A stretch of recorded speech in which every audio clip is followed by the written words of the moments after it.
Well, hello there. My name's Ian, and welcome to my YouTube channel.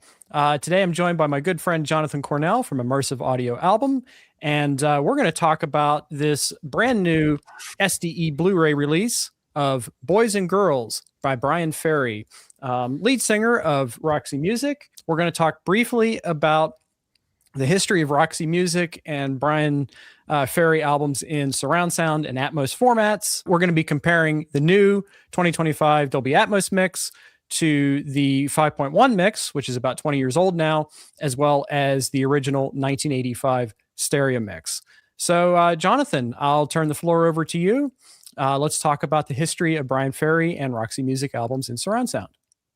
Well, about the general history, just forget, putting aside the surround aspect for a moment, my understanding is that while he was doing Roxy Music, Bryan Ferry had concurrently been releasing solo records. Like he did these albums like Let's Stick Together or The Bride Stripped Bare. So Boys and Girls is his first solo record after Roxy Music disbanded, but it's actually his sixth overall solo record, which is interesting. But, as we talked about in our end of year video with Mike and Ryan, it's funny that the only Roxy Music albums that have been mixed in surround are the first one and the last one. Yeah.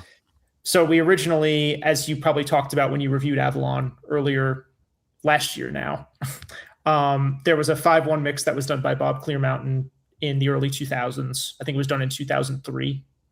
And he recently remixed it for Dolby Atmos in 2024. And that came out in an SDE Blu-ray about a year after that. So a couple months back now. And then the Boys and Girls record, which is kind of like the direct follow-up to Avalon. And it is kind of a sequel to Avalon in the sense the production style is very similar. Same production team, too. It's like Rhett Davies and Bob Clearmountain. Yes. So they first got together to remix the album in 5.1 in 2005. It was released on an SACD like Avalon, and it's been out of print for a very long time. And now they've reconvened 20 years later to mix it again in Atmos, which is what brings us to this point. And I guess the question is the Atmos mix the best version? And we'll dig into that in a second. So yeah, we should also mention that there are other Bryan Ferry solo albums that have been mixed for surround. And this one, as well as the others, you can hear on streaming. So I didn't check the availability of Boys and Girls. SDE might have a few copies still hanging around or something. But even if they don't, if you have access to Apple Music, you can stream this mix. Let's get into it. Let's talk about this new mix and, how does it compare to the others? So I'm actually coming to this album fresh. I've heard it maybe 4 or 5 times, and all of my listens have been off of this new Blu-ray. And the first mix I listened to was the Atmos mix. Then I went back and heard the 5.1. Then I went back and heard the stereo. And I think that to steal a song title here, I think that the Atmos mix is sensational. And going back to the 5.1, I was amazed at how much of an upgrade I think it is. Now, the original stereo mix was fantastic too. And, I listened to that last night and I thought it was breathtaking. And it's my opinion that this new Atmos mix is closer to the original stereo mix. But that being said, Bob Clearmountain does take a lot of liberties with panning. It's a consistently active mix, which is a phrase that I've used to describe a few releases in the past. But we're not talking about like a Axis Bold as Love kind of thing. It's more like, to me, this mix can be very reverent to the stereo mix, but then there are moments where the thing just opens up and suddenly guitars are bouncing off your walls. Suddenly it feels like you're inside the chorus, like you're inside like a choir or something. I'm thinking about a moment in Slave to Love. And I had the line written down, but it's like that bridge where things open up and the sax is just kind of when there's like that thunderstorm sound. Like that's just beautiful.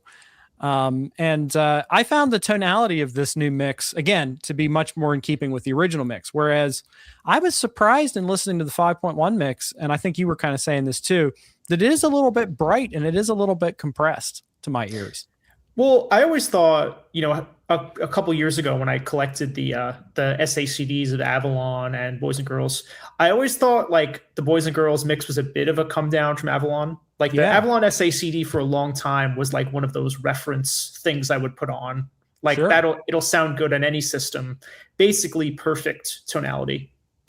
That one and the other record that was like a reference for me is Beck's Sea Change, which was mixed by Elliot Shiner. I think we've talked about that in some other videos.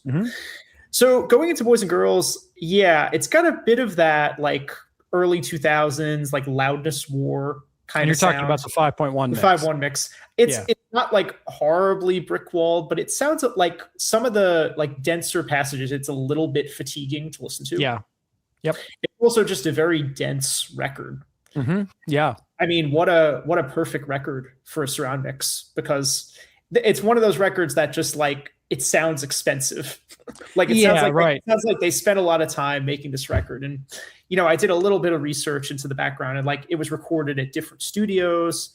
It's that, you know, Steely Dan thing where they brought in all these great session musicians. I mean, you know, David Gilmour plays on this record. Mark Knopfler, Nile Rodgers, Levin. Yeah.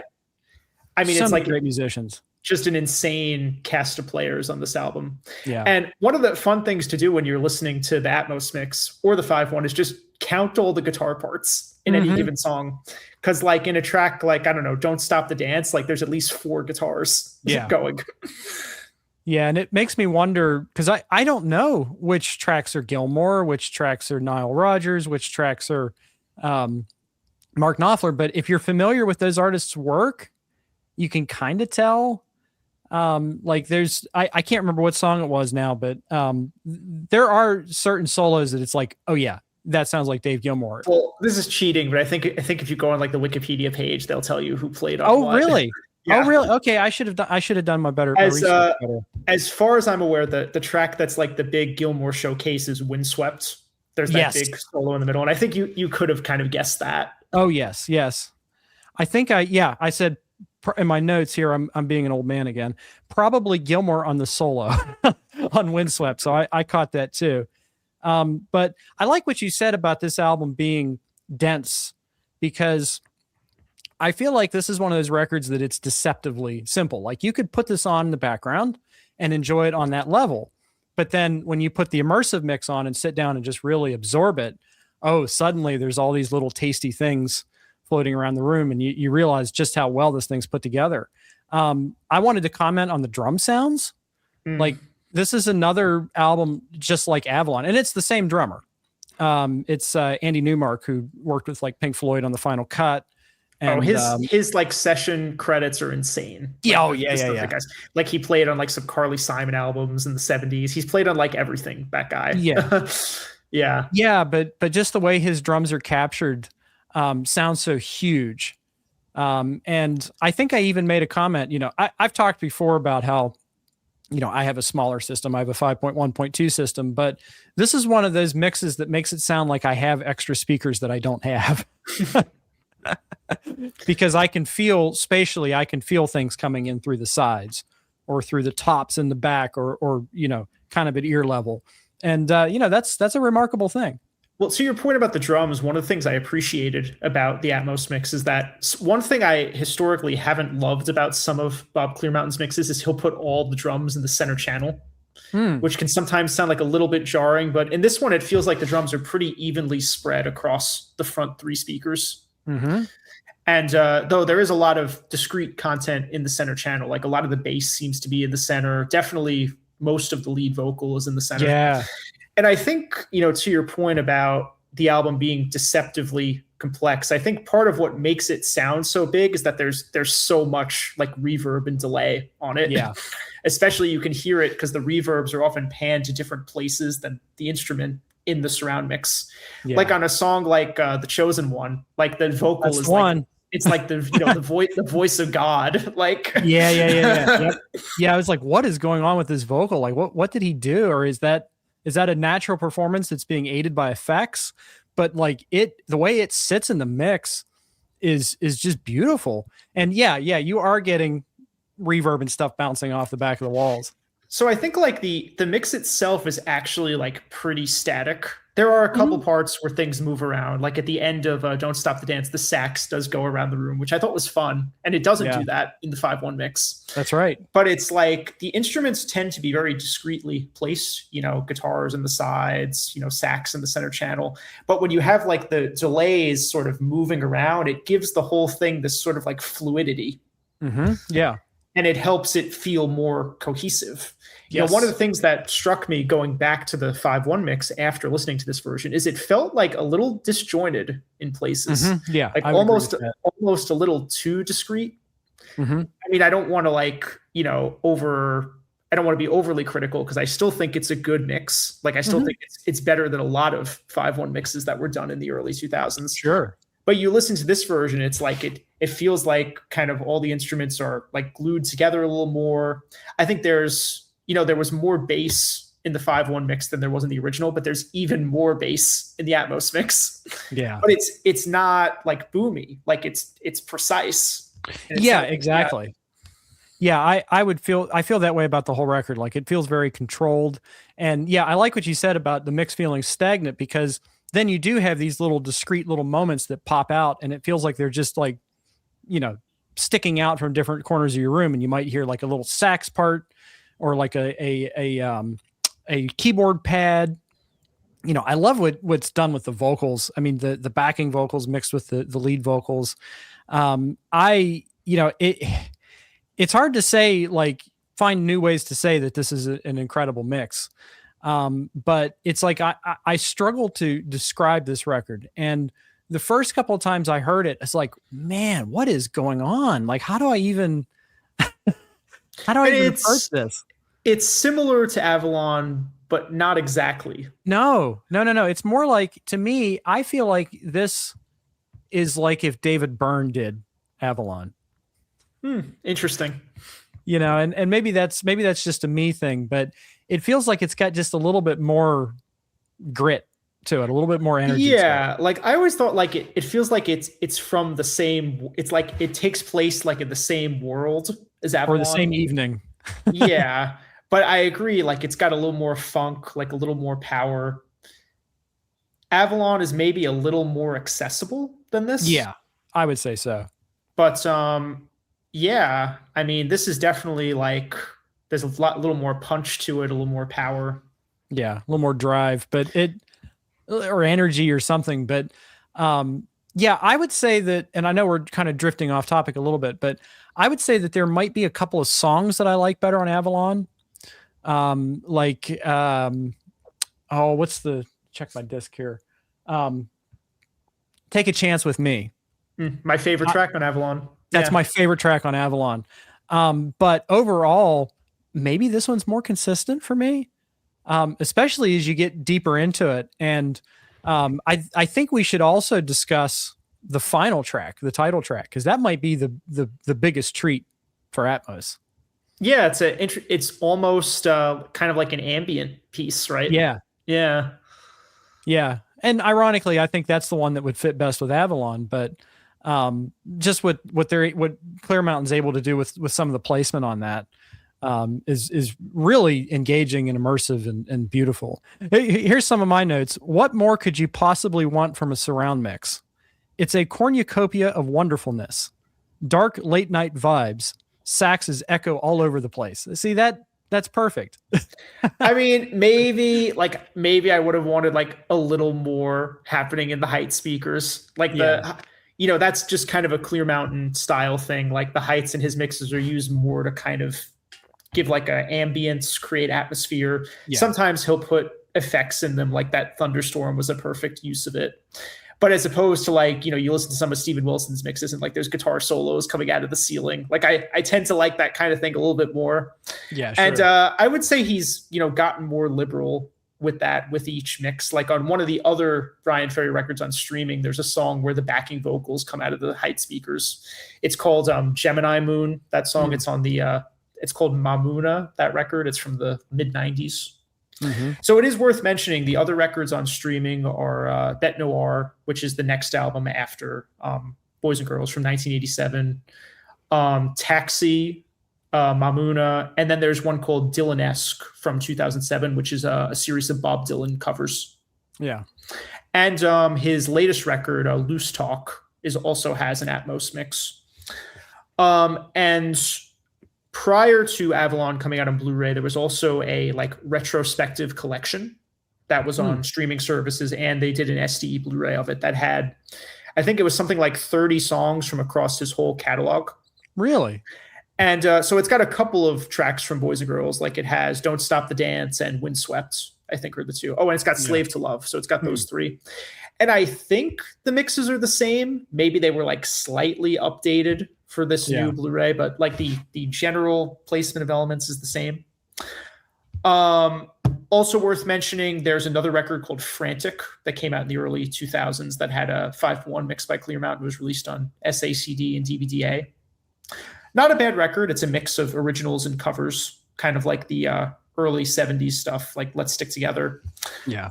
What else can I say about the other records? The earlier albums, like pre-Boys and Girls, have more of the sound of like early Roxy music. Mm-hmm. So like you could hear a couple of those songs on the retrospective collection. Like there's a track called Sign of the Times that's really good. Let's Stick Together, the title track from that album, is a great song. Definitely check that out. So, and of course, I would welcome physical editions of all the other records. That's kind of where we were going with that. Yeah, it seems like Bête Noire is a given. I hope, because here I am, I would say semi-casual Roxy music fan, discovering these great Bryan Ferry records, and I'm hungry for it now because. The thing is these records are very short. They're like under 40 minutes. They don't overstay their welcome, but they're full of inventiveness and great songwriting, great performances. We talked about all the guests, but we should talk about like how great Bryan Ferry's voice developed. Like if you go back to the first Roxy Music album, which can be a little bit difficult to listen to at times. I can only imagine what the comments are going to be like, but it can be a little bit challenging to appreciate it at times. It's quirky, right? It's quirky. Yeah. Well, a friend of mine always says that he can't listen to Roxy music because all he hears is the Monster Mash, which isn't a take that I necessarily agree with, but I see where he's coming from. But I think it's interesting to listen to how Bryan's voice matured and developed. Especially following, starting with the late period Roxy music albums and some of these 80s solo records. It's just a different style. Like in those early records, he was doing like sort of like a David Byrne kind of thing. And then on these later ones, it's more of like a crooning kind of style. You mean the early, you're talking about the early 70s? Yeah, like the first record, like I think you could say it's kind of Talking Heads-esque a little bit. Yeah, although probably the other way around. Yeah. Talking Heads probably is Roxy Music-esque. Yeah, because I could see Talking Heads 77 and then Roxy Music debut 72. 72, yeah. It's amazing how early that is. But, just looping back to our point here, reissue the first Roxy Music album in Dolby Atmos. Because it was only available briefly in that box set that was not beloved. It wasn't a beloved box set, but it was a great mix. But it's time to revisit that. I was revisiting the 5.1 mix, and I found that at times the center channel needed adjustment, like not just turn it down and let it sit there, turn it up and let it sit there. I felt like I was constantly moving it around. So I think it'd be good to revisit that album. That mix was done a long time ago. It took forever to come out. The box set came out in 2017, but I had seen some interviews with Steven Wilson where he said he did that mix in like 2012. Yeah. It's like a really early mix for him. It was done very early in his, career of mixing other people's records. Mm-hmm. Like, the first catalog mix he did was in 2009, the Court of the Crimson King. So it is very early in his, So I'm sure if he had the opportunity, he would want to make adjustments to that mix. And there's certainly enough on it to do an Atmos mix. Sure. All those, interesting Brian Eno sounds. You could have, things like the synths in Ladytron, like moving around the height speakers. I'm sure it would be great. Yeah, I would love that. I would just, I would love a chance to own an Atmos mix of that. And, for your pleasure, I think is a must. Songs like The Bogus Man and Every Dream Home a Heartache would just sing in multi-channel format. I know a lot of fans really want that, but we should also point out that the 50th anniversary of the Siren record was last year. So it's, that's a perfectly good one to mix. But all this is to say that any Roxy music would be welcome. I think it's time to do the whole catalog. Yeah, absolutely. I mean, I wonder what kind of stopped them, because I would have thought the first album box set was like meant to be the start of a series. Yeah. I don't know. Maybe they didn't sell enough of that. Maybe they didn't sell enough of them or something. I don't know. Well, I think that there was a lot of material that the fans were aware of that didn't make the cut. And maybe that has something to do with it. And it was a really expensive box set, and it maybe included vinyl. I can't remember. But, these are all perfectly good explanations. But it seems like lately we're kind of trending toward a lot of these multi-channel mixes coming out on individual Blu-ray. Yeah, which is a good trend. It's a good trend, yeah. And I think SDE is really good for that. I think Rhino's doing a lot of good work with that, except for the S mixes. But do like a box set or something of all of them. I think that would sell hotcakes. Well, I was going to say everybody go buy this mix, but it is sold out. So instead, I'll say everybody go listen to this mix if you have the ability to do so. Because I had a great time with it. I think this is one of the better new to me records that I've discovered recently, and that's saying a lot. A lot of these, like the New Order records we covered. I'm listening to Frankie Goes to Hollywood right now, and that's another terrific mix. But this certainly sticks out to me as being one of those albums that I'm going to play again and again and again. And I could see me double featuring this with Avalon. I was surprised when you had told me like a few months ago that you had never heard this record and you really like Avalon. So to me, they kind of go together. Yes, they do. I've never double featured them like in the same day, but they are kind of like sort of twins, I would say. Mm-hmm. And Jonathan, I want to thank you once again for joining me today. And don't forget that if you're viewing this and enjoyed it, to leave us a comment. Let us know what you would like to see perhaps mixed for surround and released in physical media from Roxy Music and Bryan Ferry. As we've discussed, there's a lot of options and there's a lot of great stuff. And we're talking about an artist who is interested in the format. So I think that we'll definitely see some more. Don't forget, if you want to see more content from Jonathan and me, to subscribe to both of our channels, you'll be able to click on the subscribe button and you'll see immersiveaudioalbum.com's YouTube channel as well as mine. Jonathan, real quick, do you want to preview what some of our upcoming videos might be?